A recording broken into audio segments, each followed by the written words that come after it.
Hi guys, welcome back to my YouTube channel. ಎಲ್ರಿಗೂ ಹೇಗಿದ್ದೀರಾ? Hope you all are good.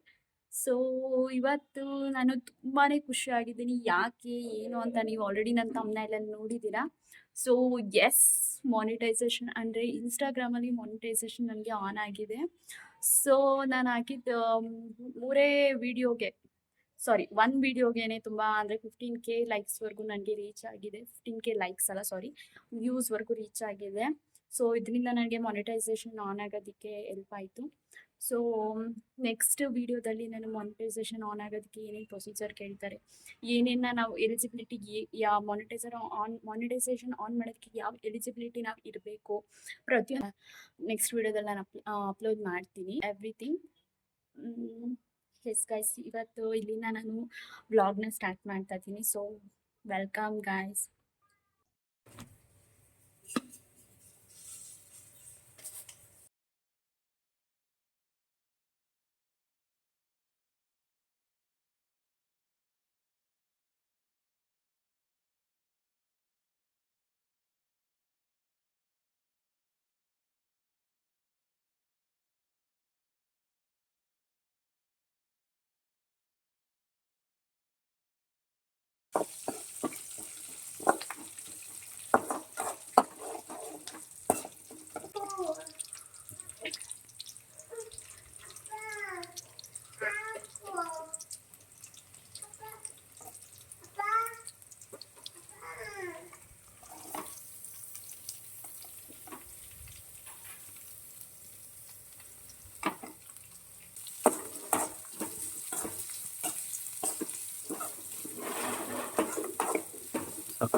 ಕಾಲ್ ಮಾಡ್ತೀಯಾ?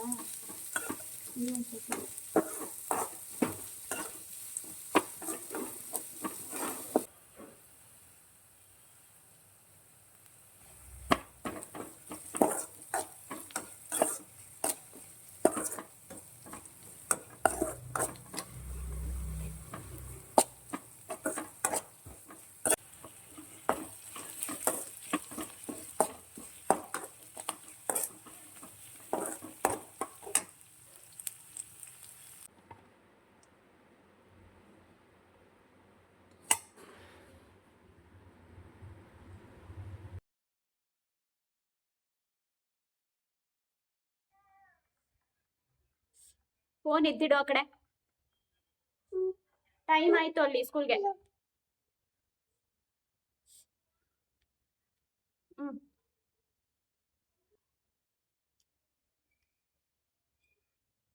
ಕಾರಣ ಏ ಬರೀ ಅನ್ನ ಹಾಕಿರೋದು.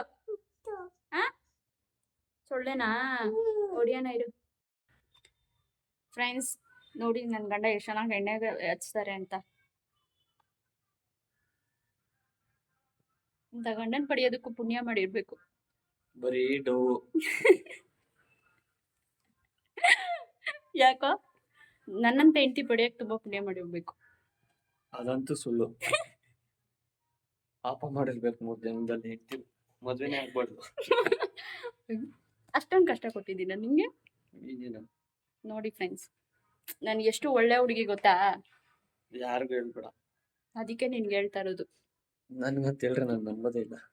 ನಿಮ್ಮ ಯಜಮಾನ್ರು ಯಾರಾದ್ರೂ ಈ ತರ ಎಣ್ಣೆ ಹಚ್ಚೋದು ಇದ್ ಮಾಡೋದೆಲ್ಲ ಮಾಡ್ತಾರ? ನನ್ ಗಂಡ ಎಲ್ಲಾ ಮಾಡ್ತಾರಪ್ಪ. ಮಾಡಿನೂ ಇವಳ ಹತ್ರ ಏನ್ ನಾವೇ ಹೆಸರಿಲ್ಲ. ಇಲ್ಲ ಅಮ್ಮ ಗಂಡ ಅಂತ ನಾನು ಏನ್ ಕೊಡ್ಬೇಕ? ಕಲ್ತ್ಕೊಳ್ಳಿ, ನೀವು ಎಷ್ಟು ಚೆನ್ನಾಗಿ ಎಣ್ಣೆ ಹಚ್ಚೋದ್ನ ನೋಡಿ ಕಲ್ತ್ಕೊಳ್ಳಿ. ನನ್ ಗಂಡನ ತರ ಹಚ್ಚೋದ ಚೆನ್ನಾಗಿ ಉದುರ್ತೈತು ನೋಡಿ ಗೈಸ್. ಕೂದಲಿಗೆ ಎಷ್ಟು ಉದುರ್ತಾ ಇದೆ ಅಂತ ಏನಾದ್ರೂ ಒಂದು ಸೊಲ್ಯೂಷನ್ ಹೇಳಿ. ಅದೇ ಇವಾಗ ಬಂದಿದ್ಯಲ್ಲ ಯಾವ್ದೋ ಏನದು ಆದಿವಾಸಿ ಸೊಪ್ಪು ಸಿಗ್ತದೆ ಕಾಡಲ್ಲಿ, ಹೋಗಿ ಹಾಕೋ. ಆದಿವಾಸಿ ಹೇರ್ ಆಯಿಲ್ ತಂದ್ಕೊಡ, ಹಚ್ಕೊಂತೀನಿ. ಒಂದೇ ತಿಂಗಳಲ್ಲಿ ಫುಲ್ ಶುದ್ಧ ಬಂದ್ಬಿಡುತ್ತೆ.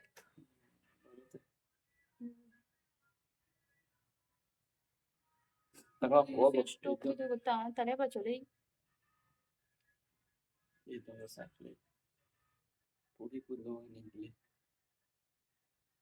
ಪುಡಿ ಕೂದಲೇ ಇರೋದು ಕಟ್ ಮಾಡ್ಸಿಲ್ವಾ? ಹಾಕು ಹಂಗೆ. ನಾನು ಹಾಕೊಳಲ್ವಾ? ಟೈಟ್ ಆಗ್ಬೇಕು. ಸೆಕೆ ಆಗ್ತೈತಪ್ಪ, ಎಣ್ಣೆ ಹಾಕೊಂಡ್ರೆ ಸೆಕೆ ಸ್ಟಾರ್ಟ್.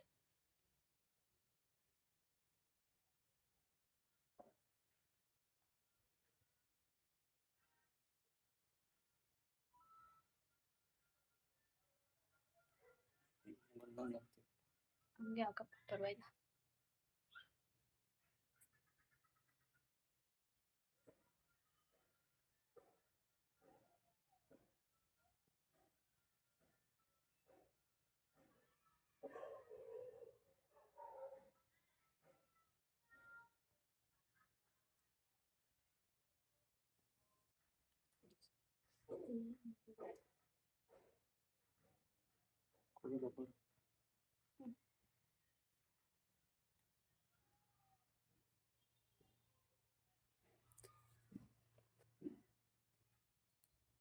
ಚಿನ್ನಿ ಸ್ಕೂಲ್ಗೆ ಹೋಗಲ್ಲ?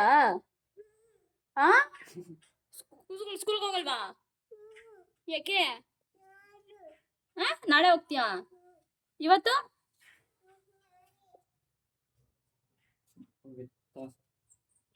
ಕೂದಲು ಬಿಡ್ಕೊಂಡು ಒಂದು ಇದೇ ಮಾಡ್ಬೋದು. ಕೊಟ್ಟಿರೋದು ಯಾರು ನಿನಗೆ? ಮತ್ತೆ ಬಾ ಬಿಸ್ಕೆಟು ಮತ್ತು ಚಾಕ್ಲೇಟು ಕೊಡಿಸ್ತೀನಿ. ಬೇಗ ಬ್ಯಾಗ್ ಹಾಕೋ. ಬ್ಯಾಗ್ ತರೋಗಲ್ ರೂಮಲ್ಲಿ. ಬೇಗ ಬೇಗ ಬ್ಯಾಗ್ ತೊಗೊಂಡು ಹೋಗಿ ಬಾ ಕೋಚಿನಿ ಬೇಗ.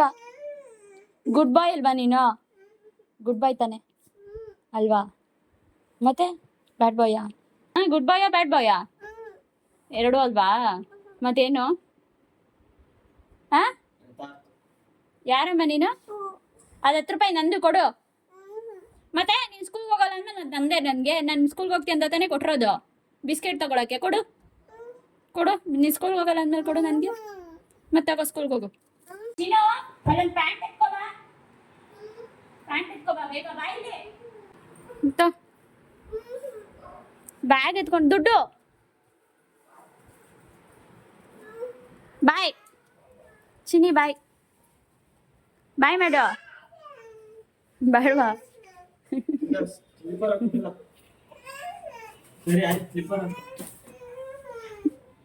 ಸ್ಲಿಪ್ಪರ್ ಹಾಕೋಮ್ಮ ಬೇಗ. ಆಯ್ತು ಅಲ್ಲಿ ಕೊಡ್ತೀನಿ ನಡಿ ನಿನ್ಗೆ. ಸ್ಲಿಪ್ಪರ್ ಹಾಕೋ ಬೇಗ. ಅಮ್ಮ ಬಿಸ್ಕೆಟ್ ಚಾಕ್ಲೇಟ್ ಎಲ್ಲ ಕೊಡ್ಸುತ್ತಂತೆ. ಚಪ್ಪಲಿ ಹಾಕೋ ಬೇಗ. ಅದಕ್ಕೆ ನಿಂಗೆ ರಜಾ ಸಿಕ್ಕಿದ್ರೆ ಹಿಂಗೇನೆ ಹೋಗಲ್ಲ ಅಂತೀಯ. ರಜಾ ಇಲ್ಲ ಅಂದ್ರೆ ಮುಚ್ಕೊಂಡು ಬೇಗ ಬೇಗ 10 ರೂಪಾಯಿ ಜೋಬಳಿಗೆ ಹಿಡ್ಕೊ ಬೇಗ. ಎತ್ಕೊಂಡು ಕಿತ್ಕೊಂಡ್ಬಿಡ್ತಾರಲ್ಲಿ. ನಡಿಯೋ ಬೇಗ. ಟೈಮ್ ಆಯ್ತು. ಹೋಗೋದು ಕರ್ಕೊಂಡು ಸ್ಕೂಲ್ಗೆ. ನಡಿ ಬರ್ತಾಳೆ. ಬೂಬರಿ ಬರ್ತಾಳೆ ನಡಿ. ಬಾಯ್.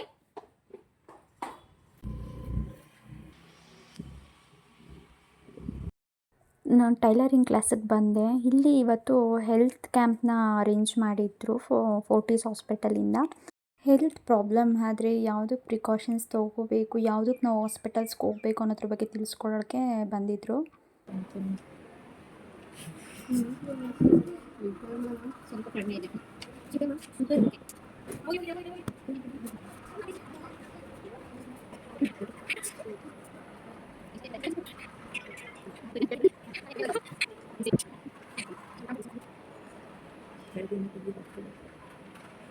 ಅಳ್ತಾರೆ ಪೃಥ್ವಿ ಅಂತ.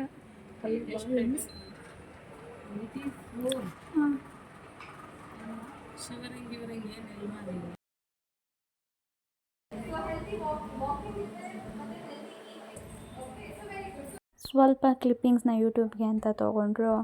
ಅಲ್ಲಿಂದ ಜಂಪ್ ಮಾಡಿದೆ.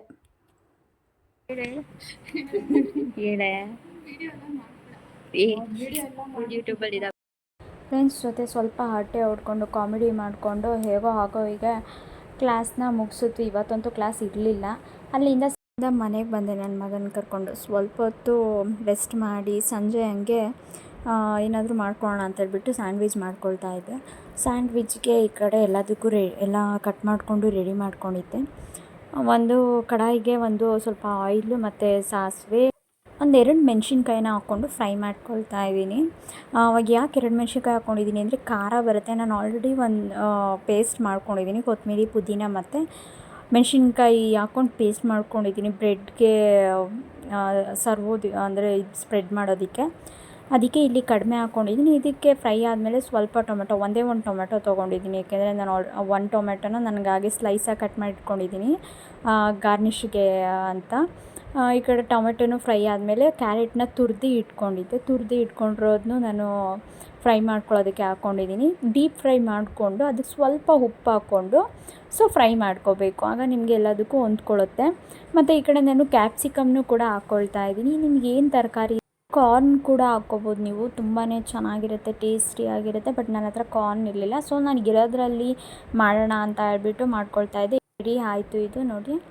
ಈ ಕಡೆ ಒಂದು ಕಡೆ ನಾನು ತವ ಇಟ್ಕೊಳ್ತಾ ಇದ್ದೀನಿ. ಬ್ರೆಡ್ನ ರೋಸ್ಟ್ ಮಾಡ್ಕೊಳ್ಳೋಣ ಅಂತ ಹೇಳ್ಬಿಟ್ಟು. ನೀವು ಬ್ರೆಡ್ಡು ಸ್ಯಾಂಡ್ವಿಚ್ಗೆ ಅಂತಲೇ ಸಪ್ರೇಟಾಗಿ ಬರುತ್ತೆ, ಬಟ್ ನಾನು ಮನೇಲಿ ಯಾವುದಿತ್ತೋ ಅದರಲ್ಲಿ ನಾನು ಮಾಡ್ಕೊಳ್ತಾ ಇದ್ದೀನಿ. ಇದರಲ್ಲಿ ಕೂಡ ಮಾಡಿಕೊಂಡ್ರೂ ಚೆನ್ನಾಗೇ ಇರುತ್ತೆ. ಏನಂದರೆ ನಿಮಗೆ ಏನು ಕ್ರಿಸ್ಪಿ ಥರ ಬರೋದಿಲ್ಲ, ಅದು ಅಲ್ಲಿ ಕ್ರಿಸ್ಪಿಯಾಗಿ ಬರುತ್ತೆ ನಿಮಗೆ ಸ್ವಲ್ಪ.